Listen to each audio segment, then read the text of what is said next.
What's up, guys? JR1 here. Welcome to my Week 2 battle versus the Richmond Growlers and Caleb Shomo.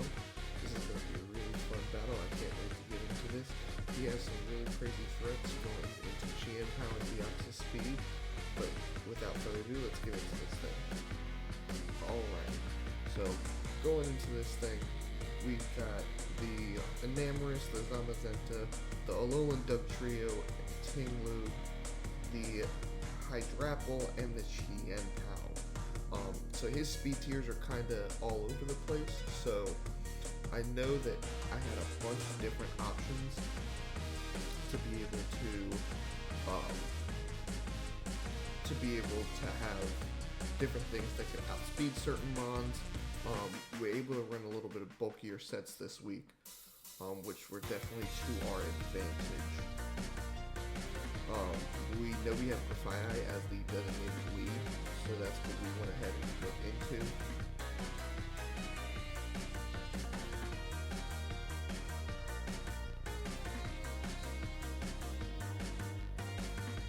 Yeah, this week was definitely, there were definitely some mistakes made on my part, some things that I could have done better. Played a little bit better to have better differential, as you'll see later on in the video.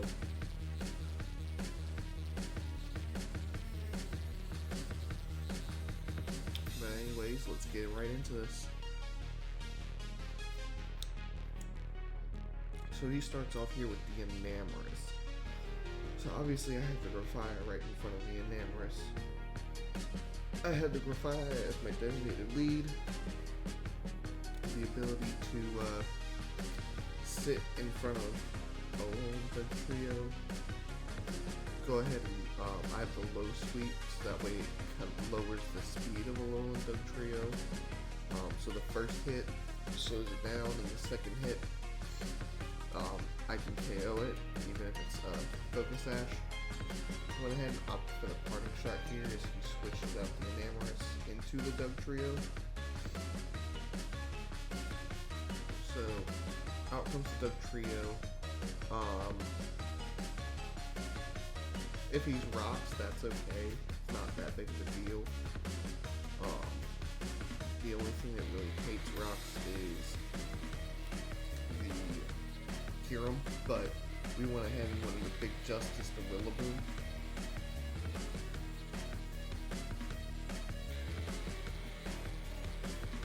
Now looking at this, Grassy Glide, knockoff, Drain Punch Return. I was choice banded Rillaboom this week.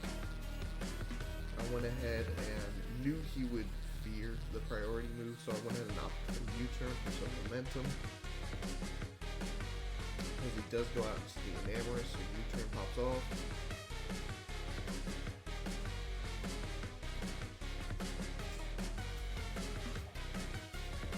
Alright, U-turn pops off, then we got the Enamorous in front of us. We have a Spadef Heatran that we can go into here.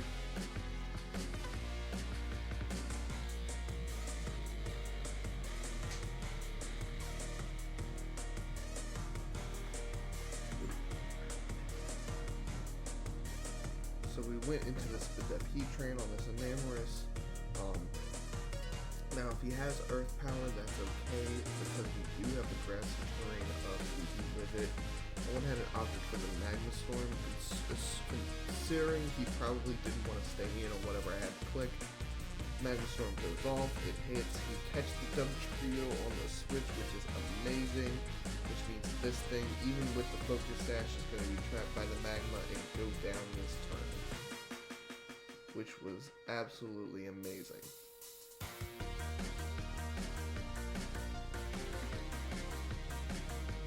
Alright, so we pick up the first KO of this game, setting us up pretty well. We're not super chipped down or anything to get started off, puts us in a pretty solid position. Next up comes in the Chien Pao. Assuming the Sacred Sword is going to come out first. We do have a max HP, max defense Masquerain.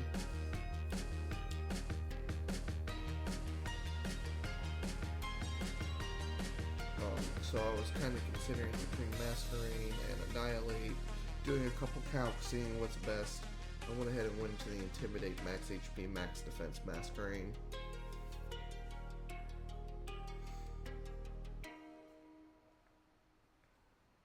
As he did opt for the Sacred Sword. Doesn't really do much to me. Leftovers plus leftovers here is gonna give us a little bit of health back. Went ahead and clicked the Quiver Dance.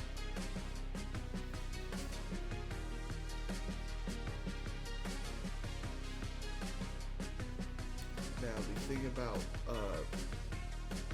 thing about the Masquerade here is that I really needed to be set up to outspeed everything he had,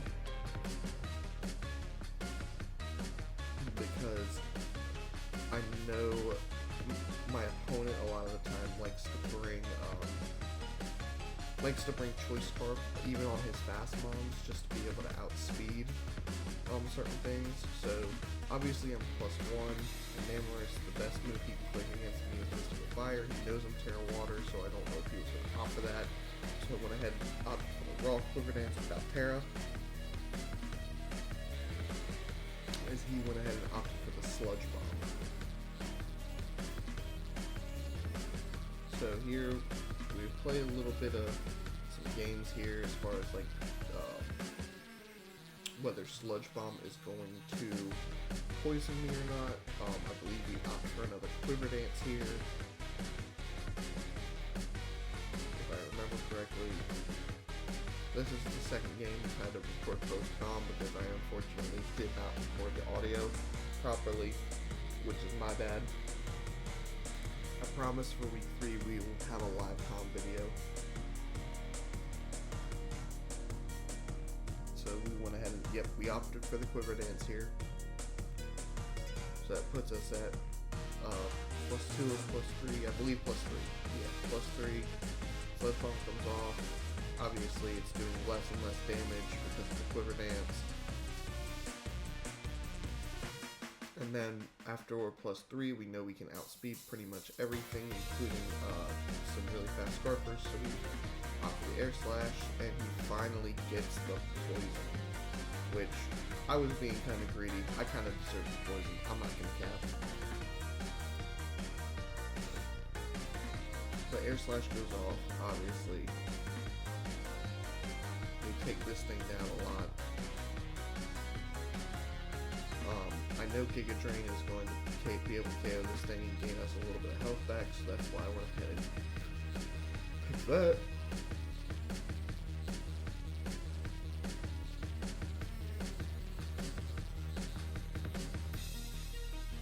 Alrighty. Sitting here at +3, we're in a pretty solid position for the Masquerade.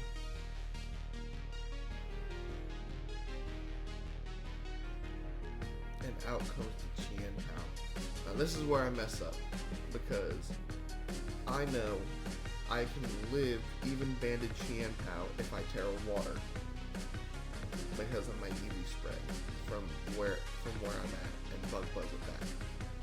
And so I'm like, alright, cool. I live, I'm gonna KO it, and I forgot to click Terra. So he gets up the free KO with the Chien Pao. And then I was thinking to myself, damn, that really sucks. Because this was a really solid answer to this. I went ahead and opted to go into the E-Tran, because I should be able to live one Sacred Sword, possibly. Sitting in front of this Chien Pao. This thing is such a threat. Went ahead and opted for the Magma Storm, assuming he didn't want to stay in and risk that thing. He goes into his Tinglu, which was Terra Water. We went ahead and missed the Magma Storm. Can't hit every single move, you know. It's gonna happen eventually where you miss a move. That's just mine, though. Even still, we have a bunch of options into this Tinglu. Rillaboom's a pretty free switch no matter what, because he does have the Terra Water, so Grassy Glide with the Bit Choice Band is going to do a ton of damage no matter what he clicks. He went ahead and opted for the Ruination, which takes me down about half HP. Grassy Glide is pretty free into anything except the Hydrapple. That's the only thing that we really can't put Grassy Glide into. So we went ahead and opted for the U-turn for momentum, assuming the switch out, which he does. Out comes the Hydrapple. We U-turn, boom, do a ton of damage. And this basically lets us get in Kyurem for free.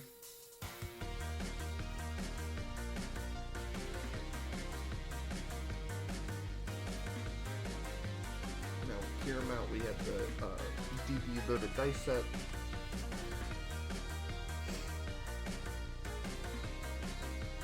So went ahead and opted just to go straight for the raw Icicle Spear, and he lets Hydrapple go down. He just did not want to take a hit from this Kyurem with anything else, which is fair. Kyurem is super, super strong. I wouldn't want to either. The only thing he really has is the Zamazenta, which he opts to go into here. Gets the Dauntless Shield defense boost.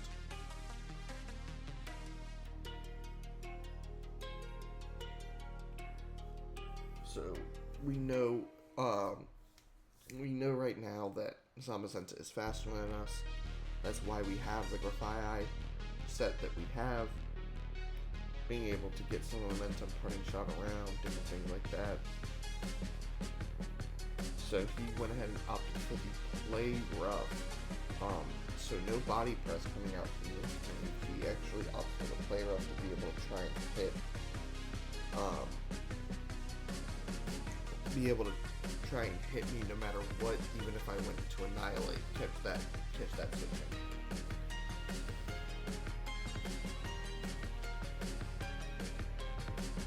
So looking at this, we're gonna kind of scout, see what he wants to go for. As he went ahead and switches out into the Tinglu. As we went for the low sweep, which was going to lower its speed.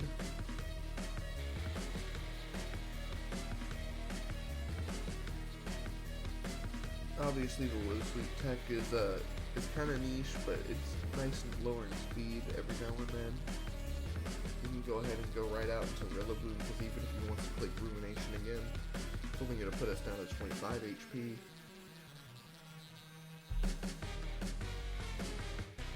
As of right now, we're in a pretty solid setup, such that we didn't click the turn on Masquerade and be able to pick up a couple extra KOs, because we would have outspent even Scarf Zamazenta if that's what he opted to bring.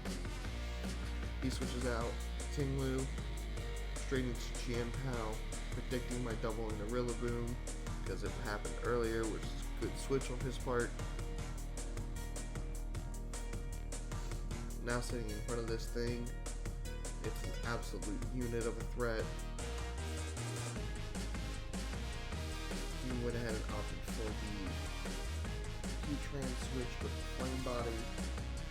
Possibly fetch a burn off this thing.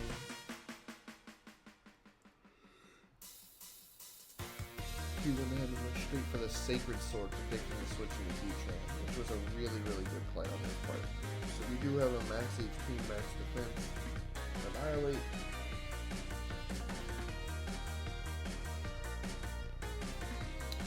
We can just go ahead and bulk up here.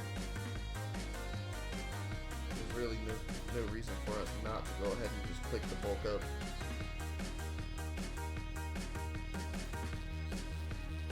He goes right out into the Tinglu.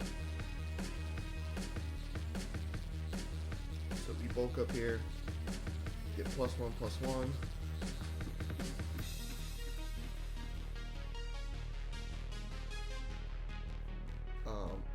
So now that we're at +1, trying to think whether we should drain punch right now or whether we should get up another bulk up. Went ahead and opted for the drain punches. He does Terra Water.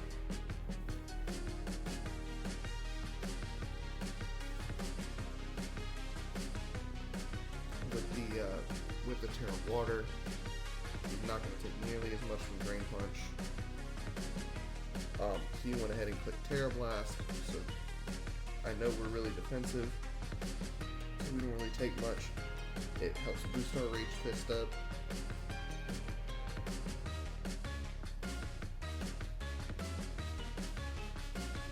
You can go ahead and click another bulk up, because honestly, if he wants to keep clicking Terra Water, he's just going to keep boosting us. With the leftovers and grassy, we're going to live no matter what he clicks. Ruination comes out, which is actually perfectly fine because, little known fact, Ruination also boosts Rage Fist because it's seen as an attack unit, which is awesome. So now where our Rage Fist is 150 base power, so we're +1/+1. We can either opt for Rage Fist again, Drain Punch. We have a couple different options. The Grassy Surge ended obviously, so I went ahead and opted for the Drain Punch. Try and get some HP back. He's not the leftover set, so it means he's not gaining any HP back. And we go ahead and take another Ruination, which is perfectly fine.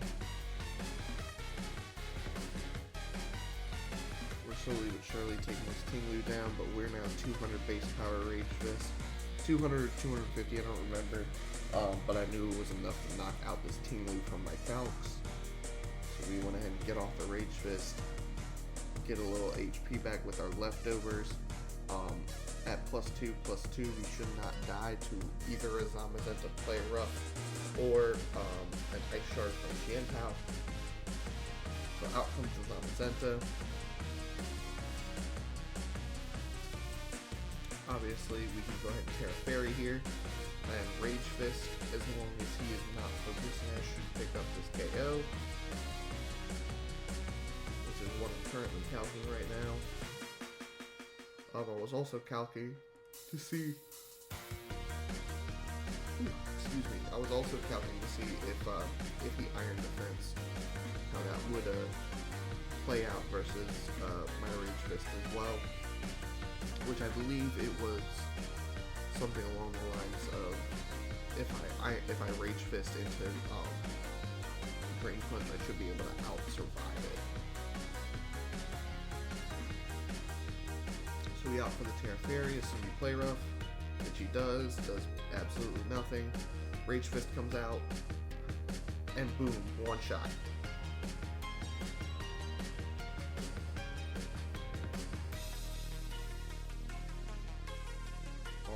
So he only has the one Pokemon left, which is Tianpao, which can't Terra out.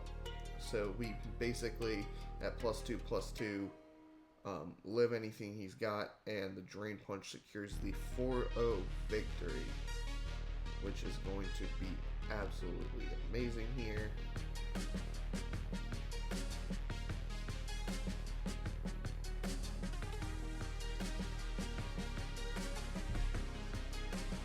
This was a really good battle.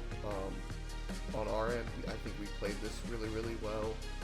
The only real misplay I would say that I made was the Masquerain non-Terra, because I would have been able to absolutely tear through his team before dying. But yeah, it's okay. We still pick up the 4-0 win versus Caleb, moving us on to 2-0 on the season. Thank you all so much for watching. I truly appreciate y'all. Make sure to like the video, leave a comment down below, let me know what you think. Go ahead and subscribe, and go ahead and click that notification bell so that way you get notified every time I upload a video for the KPL. Alright y'all, that's gonna do it for me. I'm out. Peace.